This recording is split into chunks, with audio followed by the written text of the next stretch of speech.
When I first started my music career, I really struggled to sell shows and make any name for myself in the business. Now, after 20 years, I've sold over $10 million worth of tickets. I've helped over 1,000 music producers with their career. And now I teach classes on music business at Harvard and NYU and University of Pennsylvania. So let me save you years of frustration with these 14 lessons. Number 1, make bad music. Yes, I'm telling you to make bad music. Well, to be more specific, I want you to appreciate and understand that you can't just make a hit. If you could predict a hit, you would make one every time. A lot of students we work with, they come to us and they're trying to find perfection. They're just trying to make the best song, the greatest song of all time. What happens is they never finish that song. They never practice step 7, 8, 9 because they got stuck on step number 4. They hated it, they realized it wasn't perfect, and they gave up. It's actually just better to finish the song that you hate. And sometimes that bad song that you don't like, that ends up becoming the hit. The Radioheads, famously, they hated this song. They didn't want to make this song. It was called Creep. It became their biggest song. Keith Richards of the Rolling Stones, he wrote Satisfaction and fell asleep while he was making it. That's how much he did not care for this record. He thought it was a nothing record. That, to some people, is the greatest rock and roll song of all time. Number 2 lesson is action before confidence. Action before confidence is so key. I like to say, stop waiting for ready. Everyone out there they're just waiting to be ready. I'm waiting to launch my brand. I'm waiting for it to be ready. I'm waiting to put out the music. I'm waiting for it to be ready. But it's in doing the thing that makes you get the thing. Action is actually required for confidence. I'm very confident at throwing a concert. That's because I've done it 1,000 times. We spend so much time thinking and thinking and thinking about the thing that we skip the doing. Lesson number 3, you have to close the gap between the vision and your current skills. Here's what I want you to do. Write down wherever it is you want to be. You want to be playing EDC or touring or signing records, write that down. Then write down the skills that are missing that you know you're going to need to get to the thing. That is the key. What are the skills that you're going to need to get there? Then you start to close that gap. Because where you want to be is not always a matter of time or, I need these connections. Sure, that all matters, but it's also you learning to be that person. Lesson number 4, design systems that prevent burnout. So many of my students come to me and they are burnt out. And 99% of the time, it's because they don't have a routine, they don't have systems. Structure prevents chaos. Being burnt out is your nervous system being overworked and shutting down due to chaos. When I sit down with a student, I'm like, hey, how's your workflow? How's your structure? How's your organizational stuff? And they look at me like I'm crazy. But you must begin to think about creating a structure that works for you. It's like the gym and working out. If you walked into a gym and you know nothing and you have no routine, you're just going to look around at these crazy machines. You're going to hop from one to the other. It's going to be chaotic, and then you're going to feel burnt out from doing it. But instead, what you're supposed to do is develop a structure, develop a routine. And that organization prevents burnout and allows you to continue. Lesson number 5, you have to start with simplicity before you get to complexity. There are people on YouTube right now learning about multi-band tape saturation.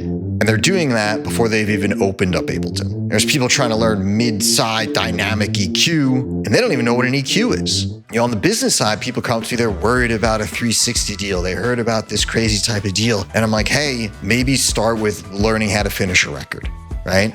Don't worry about step 12 when you're on step 2. Number 6, only apply lessons that fit your style, your genre. Okay, this one is huge. What works in hip hop might not work in electronic, and that might not work in country, and so on. The way these industries are set up is actually quite different. I've booked shows with Swedish House Mafia, and with Pharrell, and with Imogen Heap, and I can tell you right now that the business, the branding, the deals, they kind of differ from industry to industry. Hip hop, we all know hip hop, it's about placements, okay? You're a producer, you make beats, now you have to find a rapper to place that beat with, or that song never happens. And that is nothing like country music or electronic music for that matter. So when you're taking advice out here, only apply lessons that fit your style and fit your genre. Lesson number 7, real fans are way more important than the follower count. Look, I've booked concerts for 10 years. Seeing someone with 50,000 followers, that might not matter. Because what I'm going to do is I'm going to say, all right, 50,000 followers. How are the comments? What are people saying? Is this translating into real fans? And your followers don't always necessarily correlate to real fans. And if you're wondering, well, what's the difference? They sound similar. Fans, followers, they are not. A follower is just someone that clicked that like, they clicked that follow. A fan, that's the real deal. They're going to buy the ticket. They're going to drive 3 hours to come see your show. They're going to purchase your whole album on vinyl and some merch for their friends. And the difference between that click, that follower, and that true fan is connection. Real fans, nurturing them requires connection, which brings me to lesson number 8. Serve the fans.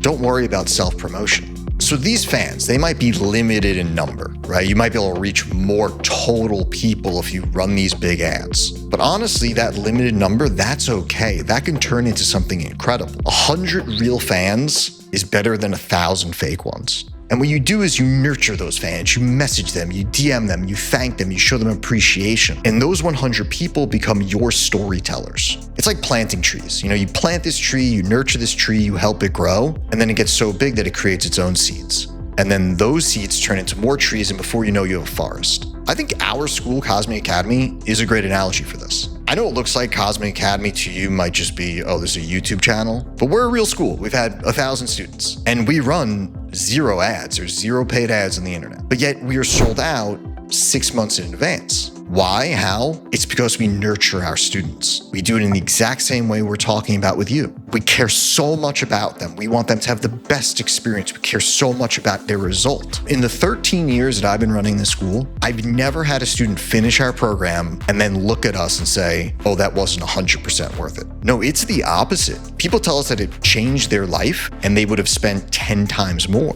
And then those people become our storytellers. They spread the word. And by the way, for those people, we love you. We love you. You know who you are. And by the way, if you do want to be a future student of ours, I'll leave a link below in the comments. Click that to apply. Next piece of advice, number 9, don't take it too seriously. Neither will they. Constantly, I talk to artists about this.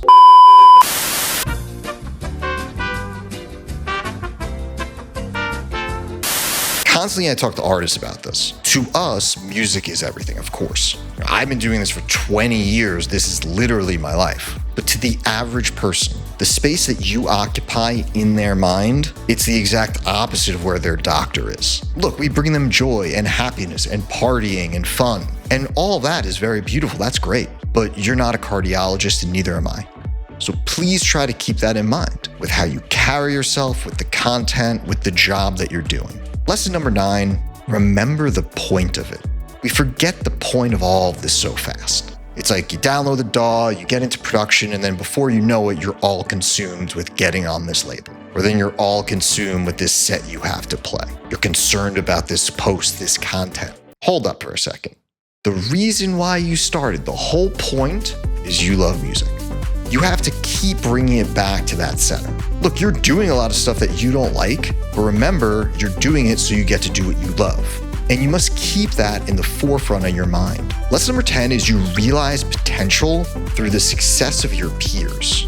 This one's a bit different, but it really helps our students. I constantly tell our classes, hey, all y'all, you see where you're sitting right now? Well, 7 years ago, this girl Nostalgics was sitting in your seat. She'd never signed a record. She'd never done any of these things. She had no more talent than any of you. But fast forward, now she's on the biggest label. She plays the main stages of EDC and she plays Tomorrowland, all this stuff. If she could do it, you could do it.